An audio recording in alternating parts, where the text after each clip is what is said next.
नमस्कार, स्वागत है आप सभी का सीएनबीसी आवाज पर। आप देख रहे हैं खिलाड़ी नंबर 1। और आज बुधवार की सुबह भारतीय बाजारों के पक्ष में नहीं है, मुनाफा वसूली हावी होती हुई। निफ्टी आप गौर करेंगे तो 170 पॉइंट नीचे टूट चुका है। डे लो के करीब हम इस समय ट्रेड कर रहे हैं। निफ्टी बैंक का भी हाल देखिए तो 400 पॉइंट से ज्यादा का नॉक इसने ले लिया है 45,164 के लेवल्स पर। ये 10 पॉइंट और हम शायद डे लो पर यहाँ पर भी आ जाएंगे। और मिड कैप्स के भी हाल खराब है, 300 पॉइंट से ज्यादा के नुकसान पर ये इंडेक्स ट्रेड करता हुआ दिखाई दे रहा है। और स्मॉल कैप्स भी पीछे नहीं है, यहाँ पर भी बिकवाली ही बनती दिखाई दे रही है। फटाफट से एडवांस डिक्लाइन रेशो, शुरुआत थोड़ी सी डगमगाती हुई लेकिन मार्केट ब्रेथ पॉजिटिव था। हालांकि पिछले आधे घंटे में हम देख रहे हैं वो सेल साइड की पोजीशन ज्यादा मैग्नीफाई होती हुई दिखाई दी है। और मेटल काउंटर्स कमजोर हैं। आज पीएसयू कंपनियों में कमजोरी देखने को मिल रही है। ऑयल एंड गैस स्पेस में कमजोरी देखी जा रही है। और ये कंट्रीब्यूटर्स में आपको साफ दिखाई देगा। बैंकों में दो दिग्गज बैंक एचडीएफसी और आईसीआईसीआई का प्रेशर बना है। फिर रिलायंस में भी कुछ मुनाफा वसूली आती हुई और आईटीसी भी आज कमजोर ही है। बहुत मामूली बढ़त Adani enterprises, Asian paint, in fact ये जो तेजी बढ़ाने वाले काउंटर्स हैं इनको देखने में कोई मतलब नहीं है, सिर्फ 3 पॉइंट का इनका योगदान है। बाकी गिरने वालों में आप देखिएगा किस तरह का भार आज सेल साइड की पोजीशंस डाल रही हैं ओवरऑल मार्केट पर। अब ऐसे में हमारे जानकारों की क्या रणनीति रहेगी, कंसिडरिंग आज of course mid cap index की एक्सपायरी। कल के दिन हम वीकली एक्सपायरी में उतरेंगे। अब तक तो पोजीशन पॉजिटिव टेरिटरी में हमारे तीनों जानकारों के रिटर्न्स अच्छे हैं। अमोल लीड कर रहे हैं 8.76% के रिटर्न्स के साथ। नीरव 5.66% के रिटर्न्स पर है। वीरल छेड़ा ने 1.72% के रिटर्न्स कमा लिए हैं। ये कल दोपहर 3:30 बजे तक की स्थिति थी, लेकिन आज मार्केट का हाल खराब है। पहले तो मार्केट की पोजीशन को समझ लेते हैं। कुछ होप था कि एक पुल बैक देखने को मिलेगा, लेकिन आज का प्रेशर उस पूरे होप को चूर चूर कर रहा है। अमोल, क्या लग रहा है, और वीकनेस देखने को मिल सकती है? हर्षदा जी नमस्ते। जैसे कि हमने कल बात किया था कि निफ्टी में एक लोअर टॉप फॉर्मेशन बन रहा है, उसी को इंडेक्स ने कैरी किया है, तो टेक्सचर डेफिनेटली वीक है। शॉर्ट टर्म में थोड़ा सा और वीकनेस बढ़ सकता है अगर ये 19,570 के नीचे अगर ट्रेड होता है, जो प्रीवियस सपोर्ट लेवल है। बट उसके बाद आई थिंक एक रनअवे करेक्शन के बाद एक बाउंस बैक आ सकता है। बट इमीडिएट में अगर हम देखें तो मार्केट में वीकनेस है और वो कंटिन्यू रहने के चांसेस ही दिख रहे हैं। नीरव, आपका ट्रेडिंग पोजीशन क्या रहेगी? डिप्स पर खरीद रहे हैं या फिर अब शॉर्ट के आइडियाज पर ध्यान जा रहा है? नहीं, गुड मॉर्निंग हर्षदा जी। देखिए, जो हिसाब से आज मार्केट गिरा है, the aggression of the fall, वो देखते हुए थोड़ा बहुत यहाँ पे सेलिंग भी करना चाहिए। सो डेफिनेटली थोड़े काउंटर्स जो काफी चल चुके हैं और अब वीकनेस बता रहे हैं, तो उनमें ज्यादा एक हिट आ सकती है। तो ऐसे काउंटर आप ढूंढने चाहिए। पर दोनों ही साइड मिड कैप्स में अभी भी सिलेक्ट मिड कैप्स में बाइंग है। तो एक आध बाय कॉल और एक आध सेल कॉल रखें तो अच्छा हेज हो जाएगा आज के दिन के ट्रेडिंग के लिए। वीरल, आपकी अप्रोच क्या रहेगी, तेजी या मंदी के ट्रेड्स? Good morning. मेरी भी अप्रोच मतलब आज मंदी की रहेगी, क्योंकि हम देख रहे हैं कि ऊपर से काफी अपने को निफ्टी में गिरावट देखने मिली है। कल से देखे तो ऑलमोस्ट 200 पॉइंट से भी गिरावट मिली है। और अभी जो प्रीवियस सपोर्ट है अराउंड 19,500 और वो लेवल्स के आसपास अभी ट्रेड कर रहा था। अगर वो ब्रेक्स कर रहे तो मुझे लग रहा है इसमें हमें गिरावट अच्छी खासी देखने मिल सकती है। तो वही प्रेशर स्टॉक्स पे भी रहेगा। तो मेरे हिसाब से प्रॉफिट बुक करना चाहिए अगर कोई स्टॉक्स में प्रॉफिट मिलता रहेगा, नहीं तो यहाँ पे प्रेस सेलिंग की स्टॉक्स ज्यादा रहेगी। ओके, तो शायद सेल साइड की पोजीशंस पर भी जोर दिया जा सकता है आज के दिन। चलिए, अब आप लोगों के पोर्टफोलियो पर एक बार मैं नजर डाल लूं। क्या ट्रेड्स आपने कल एंजॉय किए और आज क्या क्या प्लान है? तो एक तो विरल का पोर्टफोलियो स्क्रीन पर लेकर आइएगा। बर्जर पेंट्स, इसमें कल बहुत अच्छे गेंस देखने को मिले थे। और साथ ही साथ अमर राजा, ये दोनों ट्रेड्स को ये दरअसल होल्ड कर रहे हैं। और आईआरसीटीसी में कल ही इन्होंने प्रॉफिट बांध लिया था। वीरल, फिर आप एक ट्रेड जोड़ सकते हैं, क्या रहेगा वो? ट्रेड बाय में ही रहेगा। मुझे सीएट लिमिटेड अच्छा लग रहा है। फिलहाल 1483 के आसपास ट्रेड कर रहा है। वो भी हमें अगर काफी लास्ट 5 to 10 डेज से देखें तो अच्छा खासा कॉन्सोलेशन हो रहा है और पिछले 3-4 दिन का ब्रेकआउट दे रहा है और वॉल्यूम्स भी आज अच्छे खासे हो रहे हैं। तो मुझे लग रहा है यहाँ से हमें अपसाइड के लिए अच्छी खासी मिल सकती है। तो हम नीचे में इसका अराउंड 1410 के आसपास का स्टॉप लॉस रखेंगे और ऊपर में 1650 के लिए टारगेट रखेंगे। 1650 का टारगेट। सीएट में थोड़ा सा टाइम नहीं, CYINT साइन, ओ Cyan, सॉरी, यहाँ पे yeah. हमें सीएट सुनाई दिया। साइन जो मिड कैप आईटी कंपनी है, राइट? साइंट के लेवल्स आपकी स्क्रीन पर आ जाते हैं, तो हाँ अब ये बैठ रहा है ट्रेड, क्योंकि आप पहले जब आपने कहा तो सबको सुनाई दिया सीएट, इसीलिए हमने स्टॉक भी फायर किया सीएट, वो तो 2400 रुपए पर है। लेकिन साइंट पर तेजी का ट्रेड, 1650 का टारगेट है और 1410 का आपने स्टॉप लॉस लगाना है। ये है फिलहाल वो ट्रेड जो इस समय आइडेंटिफाई किया है वीरल ने। चलिए फटाफट से नीरव का पोर्टफोलियो देखेंगे तो डॉक्टर रेड्डीज को होल्ड कर रहे हैं। इंडिस टावर में आज सुबह में एग्जिट कर लिया 172 के आसपास, और भारत फोर्ज भी एग्जिट किया 933 पर। नीरव, नया क्या जोड़ेंगे आप? देखिए, मैं एक शॉर्ट कॉल जोड़ना चाहूंगा। जैसे कि हमने देखा है कि बैंक्स में अच्छी खासी सेलिंग है आज सुबह से, और स्पेशली पीएसयूज। तो कैनरा बैंक ने एक नेगेटिव फॉर्मेशन बनाया है, तो मेरे हिसाब से ये स्टॉक में थोड़ी बहुत सेलिंग आ सकती है। 337 के पास में इसे बेच के चले, 346 का इसमें स्टॉप लॉस रहेगा, और नीचे में जो टारगेट है 310 का रहेगा। 310 के लिए कैनरा बैंक को शॉर्ट करने की सलाह, 4 रुपए नीचे है, आगे और टूट सकता है। 310 का टारगेट रहेगा, 346 आपके लिए स्टॉप लॉस का करेगा काम। यह है फिलहाल आपके लिए ट्रेड। अमोल का पोर्टफोलियो देखें तो आज सुबह में इन्होंने नायका में मुनाफा बुक कर लिया, पूरी तरह से एग्जिट कर चुके हैं ये, और श्रीराम फाइनेंस के ट्रेड को अभी भी कर रहे हैं होल्ड। आपका नया ट्रेड आज का क्या है अमोल? चलो जी, मुझे एक ICICI GI अच्छा लग रहा है। करंट लेवल्स 1365 के आसपास चल रहा है। पहला टारगेट मुझे लग रहा है 1450 और 1465 तक भी ये जा सकता है। स्टॉप लॉस उसका लग रहा है 1335। पोजिशनल पॉइंट ऑफ व्यू से है, स्टॉक एक अच्छे खासे रैली के बाद एक पॉजिटिव कंसोलिडेशन में है, और इतने वीक मार्केट में भी स्टॉक होल्ड कर रहा है जो प्रीवियस सपोर्ट से। तो मुझे लगता है अगर ये मार्केट का फॉल यहाँ पे रुक जाता है तो इसमें एक फ्रेश अप ट्रेंड रैली आने के चांसेस यहाँ से काफी ब्राइट लग रहे हैं।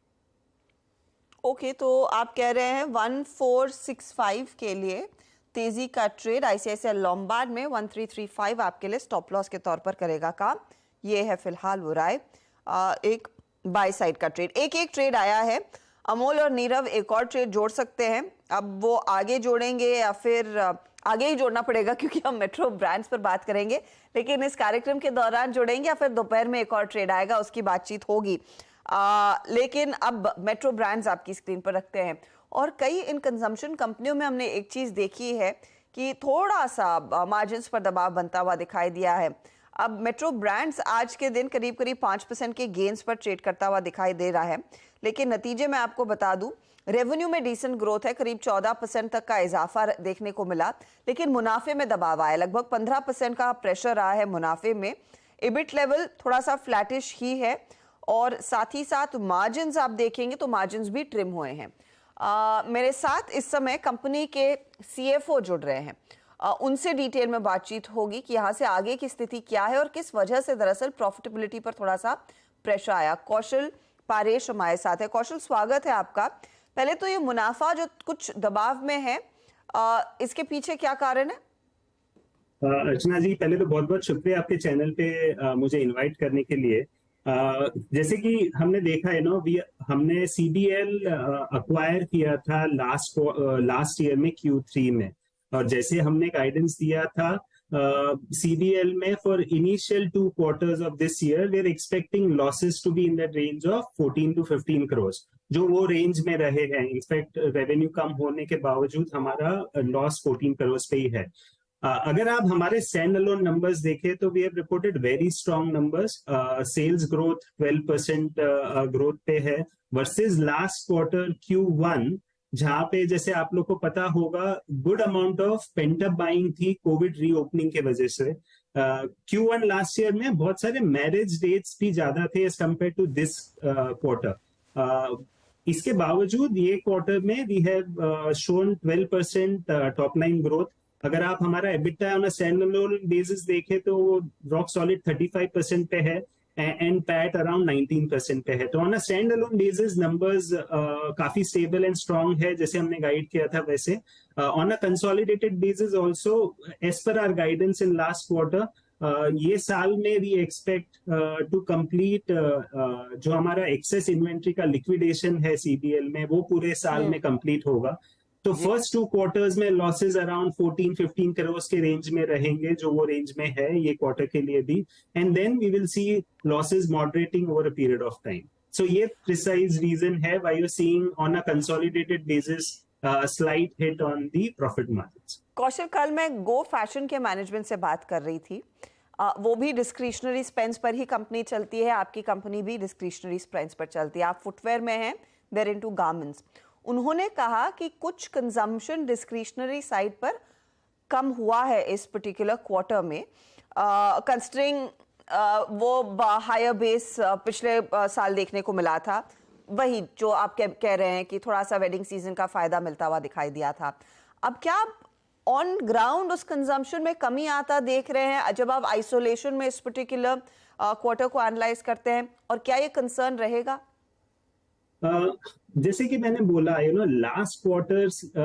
लास्ट ईयर के फर्स्ट क्वार्टर में बहुत ज्यादा क्वांटम था पेंटअप बाइंग का, इसीलिए उससे कंपेयर करना थोड़ा सा इनकरेक्ट रहेगा। अगर हम FY20 के फर्स्ट क्वार्टर से कंपेयर करें, जो कोविड के पहले का नॉर्मल पीरियड था, उसके सामने अगर हम देखें तो हमने ओवरऑल सेल्स ग्रोथ में 82% का ग्रोथ देखा है, Q1 this year versus Q1 FY20। So growth reasonably strong है। लास्ट ईयर से कंपेयर करना, बिकॉज कोविड रीओपनिंग के वजह से वहां सेल्स ज्यादा, वो तो अनफेयर है, इसीलिए मैं बोल रही थी आइसोलेशन में आप क्या कंफर्ट रखते हैं नंबर्स पर। अच्छा, ये जो पर्टिकुलर ब्रांड आपने अक्वायर किया, क्रावाटेक्स, और नॉर्मल पार्लेंस में फीला को जो आपने अक्वायर किया है, ये कब तक टर्न अराउंड करके देगा, ये कब से डिलीवर करने लगेगा नंबर्स में? हर्षदा जी, जैसे मैंने बोला था, ये क्वार्टर, जैसे हमने लास्ट अर्निंग कॉल्स में भी गाइडेंस दिया था, ये पूरा साल हमारा फोकस रहेगा कि हम जो एक्सेस इन्वेंट्री जब भी हमने अक्वायर किया था, there was good amount of excess inventory जो हमको आई थी, ये साल का फोकस होगा to liquidate that inventory during the period.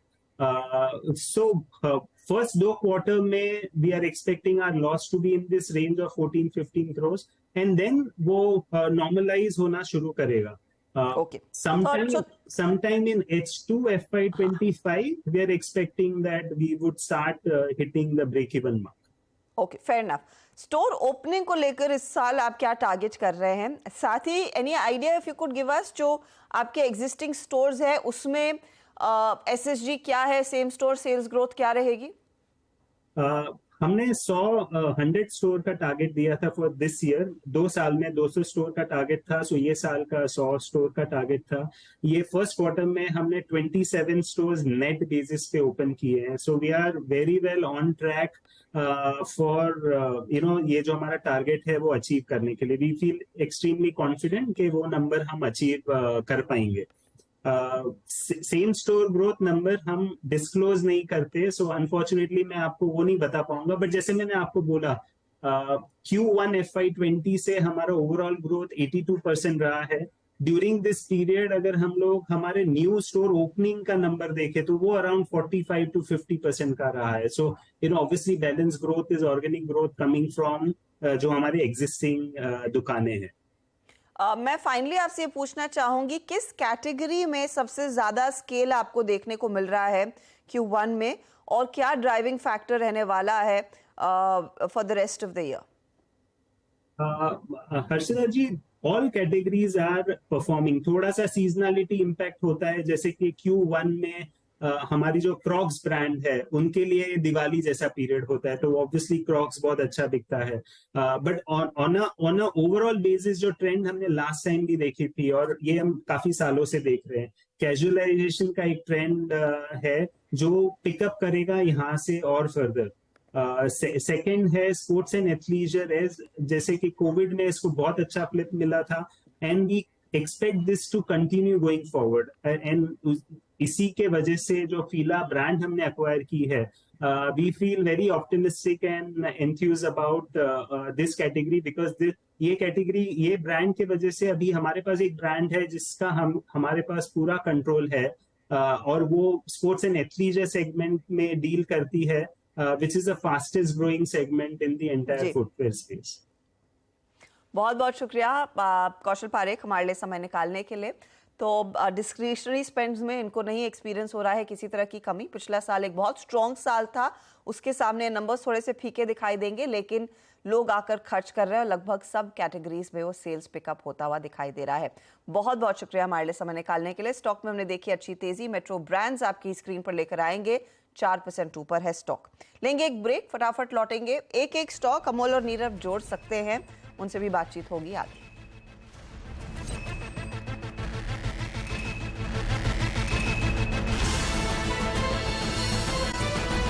One Amol और नीरव के पोर्टफोलियो में एक जगह खाली है, नीरव को जोड़ना चाहते हैं?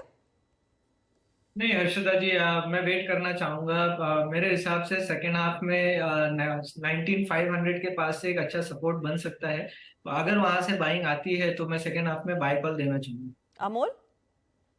नहीं, मैं भी वेट ही करना चाहूंगा थोड़ा सा। मार्केट अगर रिवर्स होता है तो कुछ अच्छे स्टॉक्स में एंटर करना चाहूंगा। चलिए, रिवर्सल की उम्मीद अमोल को है और सेकंड हाफ पर नजरें नीरव की। तो आप लोगों ने जो ट्रेड्स अब दिए हैं उसको रिकैप फटाफट से कर लेते हैं और देखते हैं रिटर्न्स की क्या स्थिति है। अमोल ने श्रीराम फाइनेंस कैरी किया, 1985 का टारगेट, 1820 स्टॉप लॉस है। आईसीआईसीआई लोम्बार्ड नया जोड़ा, 1465 के टारगेट के लिए, 1335 इनका स्टॉप लॉस है। श्रीराम फाइनेंस थोड़ा सा ड्रैग कर रहा है, लेकिन आईसीआईसीआई लोम्बार्ड 0.56% जोड़कर इनको दे रहा है। अब नीरव का पोर्टफोलियो देखेंगे तो डॉक्टर रेड्डीज इन्होंने किया है कैरी, जिसका टारगेट है 5,500, आई बेग योर पार्डन, इनका स्टॉप लॉस। और कैनरा बैंक में सेल का कॉल दिया, 310 का टारगेट दिया है, 346 का आप स्टॉप लॉस जरूर लगाएंगे। रिटर्न्स देखिए तो डॉक्टर रेड्डीज 0.45% जोड़ रहा है, कैनरा बैंक 0.36% जोड़कर दे रहा है।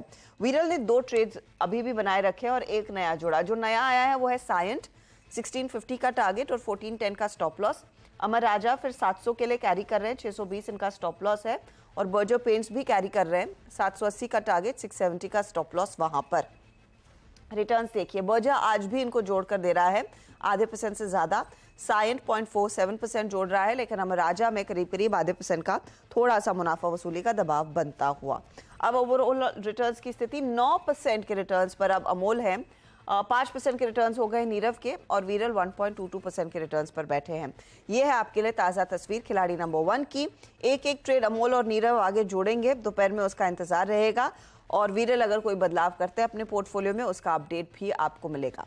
ये अपडेट्स आएंगे हमारे सोशल मीडिया हैंडल्स पर, और साथ ही 1 बजे मिड कैप मंत्र में है, हम चेक भी लेते हैं कि पोर्टफोलियो की स्थिति क्या है। ऑल द बेस्ट आप तीनों को आज के लिए।